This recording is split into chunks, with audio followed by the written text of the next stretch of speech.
Assalamu alaikum. Welcome to part 2 of my conversion story. If you haven't looked at part 1, I suggest you go and watch that before you watch part 2 here, so that you can, see what's going on, But I decided, actually, y'all, what's up? So I actually decided that I'm going to put in some clips of me singing in the reggae band. I'm putting in right here.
Now that y'all saw that, first of all, what do y'all think? What do y'all think, huh? I thought we were a really good band. The more that we practiced, the more that we played shows, the better we got, and it came out really nice. I really enjoyed that. That was probably one of the best times of my life. I still miss it to this day, no lie, no cap. I still miss it to this day.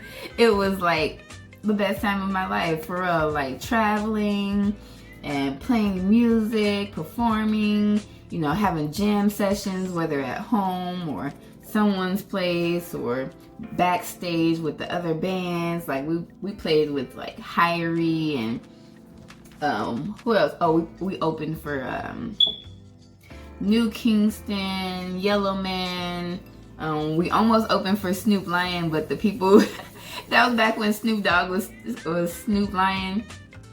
But the people that made the event, they was not trying to pay people, so everybody was like, we ain't playing for y'all. Yeah, so that was a great time that we actually did this. But now fast forward, here's an interlude. Okay, so I forgot to mention that after I did take my shahada, and probably even before then too, I was so excited about the new information I got about Islam and the Quran, and that Jesus is in the Quran, and all the prophets that I knew of were in the Quran, and Mary, the mother of Jesus, is in the Quran. I just got so excited, and when I was doing all my research, you know what I'm talking about. You seen the first video, right? Yeah.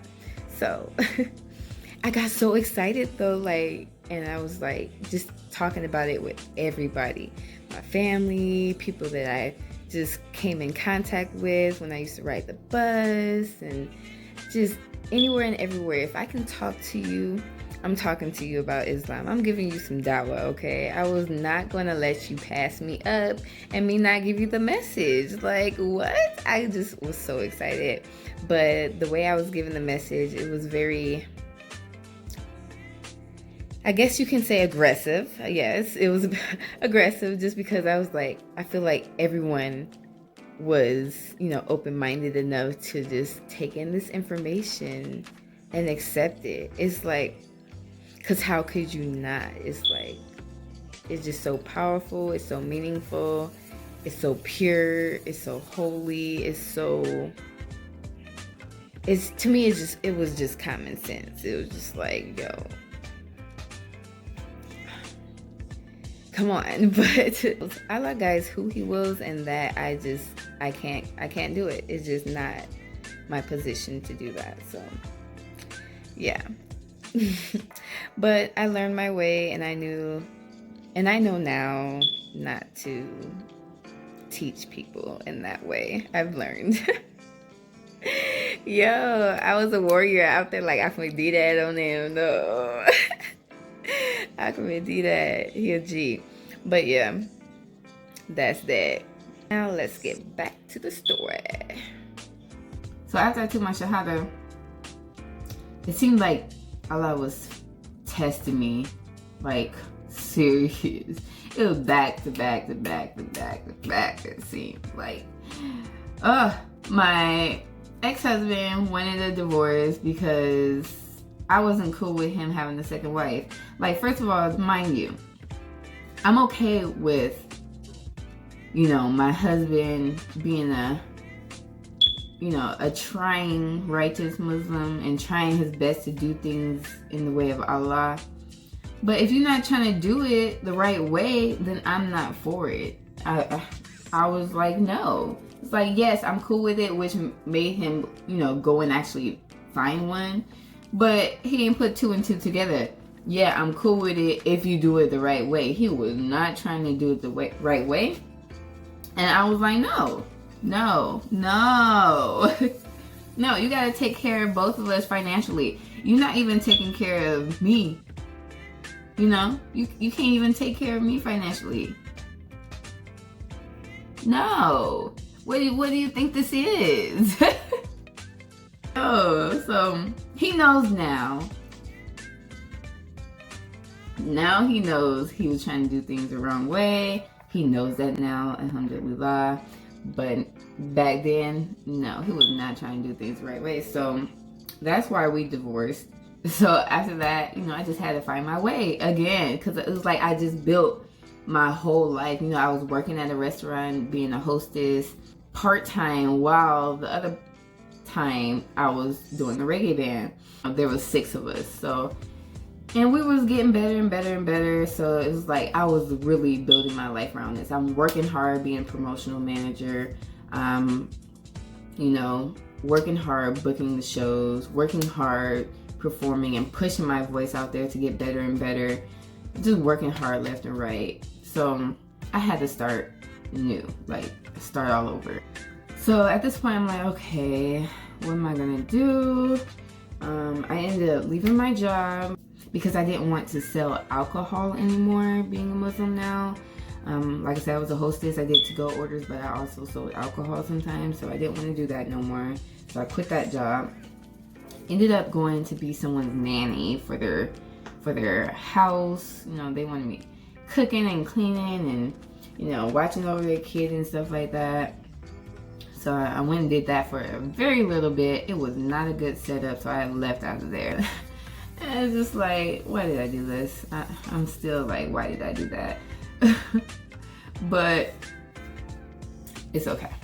I done lived and learned. Like, that was not a good idea. So after that, I ended up moving in with my parents because my parents also agreed that, that was not a good idea that I was doing. And obviously I needed some help. Allah is testing me. I needed some help. But I was not gonna leave Islam whatsoever. It don't make any sense for me to leave Islam. Islam is, to me, 100% truth. I have no doubts in it. I'm going to stay in Islam. So I moved in with my parents. Like I said, all my family is Christian, so I'm moving back into a Christian household. You know, me just trying to keep my 5 daily prayers. You know, for the most part, if I remember correctly, I did keep my prayers. I was working at like a warehouse for bakery products. I left out of that place so fast, like 2 weeks. It was so cold up in there. And then after that, I was working in like a group home. So at this moment, throughout this whole time, me, you know, living with my parents and I'm working and stuff, I'm actually trying to save up money, because by this time, you know, I'm just trying to find a way for me to get married again, so that when I can marry for the sake of Allah and I can be safe, if you know what I mean, like, you know, not having sex outside of marriage, and also me, you know, just trying to find a Muslim man for a husband, because I feel like, you know, as the man of the household, he's going to guide us the right way, you know, in Islam. So that's what I was mainly focused on looking for, those 2 reasons. For real, yo. So I did that. I met somebody on Facebook. Everyone's all like, you know, aren't you scared to be, you know, going out to a whole different country where you don't know anybody? Let me tell y'all. Y'all saw those videos where I was singing in a reggae band, right? I had to push myself to do that. I like to push myself to do quite a few things, a lot of things, because I feel like with fear gets in the way of things that you want to do. And I'm still not the type to let fear get in the way of what I want to do and what I feel is right for me. And even if it's not right for me, if I just want to do it, you know, if it's going to make me a better person to do it, why not do it? You know, I had to push myself to sing in a band, push my voice out, because I used to be really like low and shy and stuff, but I had to push myself to do that. So same thing with going to Africa and marrying somebody I didn't know for the sake of Allah. Yo, call me crazy if y'all want to. I went out to Africa and it's like Allah was testing me left and right, yo, because I went out there, I feel like for a really good, pure reason, but the dude just had probably one of the worst attitudes I ever ran into. Just mad at me about everything, anything and everything. I'm not gonna go into full details just in case anybody of his family or friends or anything, which I know some of his friends might be watching this because some of his friends are my friends, but I had just attitude left and right. Bad things happen, y'all. Bad things happen. I'm not gonna mention them, but they did. And thank God that I had a group of Muslim sisters out there that I can go to. And I had some Muslim brothers out there too that I could go to and talk to and try to make the situation better by telling me to have patience and stuff like that. But it just was not working. It got to the point where my blood, like I can feel my blood boiling. And I was like, felt like I was gonna have a heart attack. And I was like, yo, I can't do this. I can't do this. I just can't.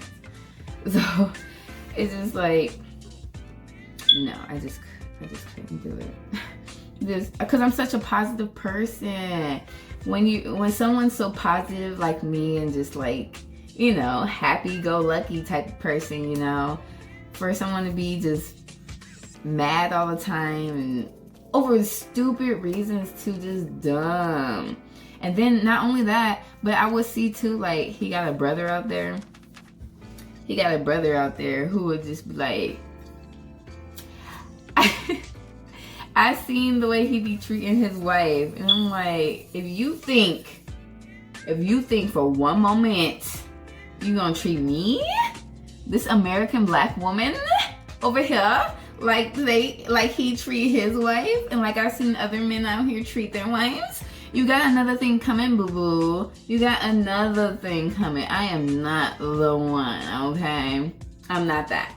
So, it's like, mind you, women do have to be submissive and stuff, but don't take note, okay? Don't take notes. No. You can be submissive to an extent, okay? Read your Quran. Women left and right, everybody around the world, make sure you read your Quran. Make sure, you read in Hadith about the way that the Prophet Muhammad sallallahu alaihi wasallam, the way that he, treated his wives and treated people, and what he wanted us to do, to read, keep seeking knowledge all the time. Know your deen, because people will try to take advantage of you. Especially as a woman, if you're not reading your Quran, men out here will try to take advantage of you. So, that was not happening to me, okay? It was not happening. After that, I was out there for 1.5 years, and I loved it. Don't get me wrong, it taught me a lot. If you haven't seen my other video where I was talking about my experience in Africa, go right ahead and go click on that video as well. After I left there, I came back to Arizona. I came back to be close to my family. When I came back to America, back here in Arizona, I was not on the deen like I should be. I stopped doing my 5 daily prayers. I stopped wearing hijab. I would go out to the club. I would drink alcohol. I went back to smoking weed. Just wilding out. I don't know what it is or what it was, but I was like, you know what? I'm just gonna do what I want to do right now. I done been married, took my shahada, went through those tests, got divorced, been married again, all the way in Africa, went through that test, got a divorce there too, and it's just like, I just want to do what I want to do. Simple as that. I just want to do what I want to do. Mind you, I'm always going to keep Allah there in my mind, because you must always remember Allah. And whenever I do decide to come back, Allah is going to be there running towards me. I already know this. I kept my, I have an app on my phone. What is it? Muslim Pro. Throughout this whole time where I'm out here wilding out and stuff like that, I've always kept the adhan on my phone, just so that I can keep that reminder in my head about Allah. I'm supposed to be doing my prayers. So that kept the remembrance of Allah in my mind, and thinking about death and wanting to be at peace again, wanting to do what I'm supposed to be doing, because I was not having peace in my mind out here wilding out. Yeah, it was fun. It was fun and games, but at the end of the day, it's like, I know I have a responsibility that I'm supposed to be doing. So, I'm slowly, to this very day, right here, right now, I'm still slowly taking steps back to, doing what I'm supposed to be doing. I've been back here in America now for about 2 years now. 2 or 3 years I've been back in America. And so now I'm just trying to just take steps back to, doing what I'm supposed to be doing. I'm wearing my hijab again. Every time I go out, I wear my hijab. Obviously, you guys see me on here without my hijab. If you go and look at my other videos, you see I don't have hijab on. But every time I go out, I always wear hijab, because one, I don't want, guys trying to holler at me left and right. They're so disrespectful, and I just don't have time for that. I don't want that. As you see, I do have a man. He's such a great man. He loves me. He cares for me. And inshallah, one day, he may take his shahada. A Muslim woman with a Christian man. We're talking on there, and he explains about, how he's feeling about Islam, and how one day, inshallah, he might, make the decision, inshallah. I still have not started doing my 5 daily prayers. I just choose not to yet. not there yet. Inshallah, I will come back to that. So yeah, that's the main reason why I created this channel in the first place. Just because I know my life is interesting and people are always telling me this all the time.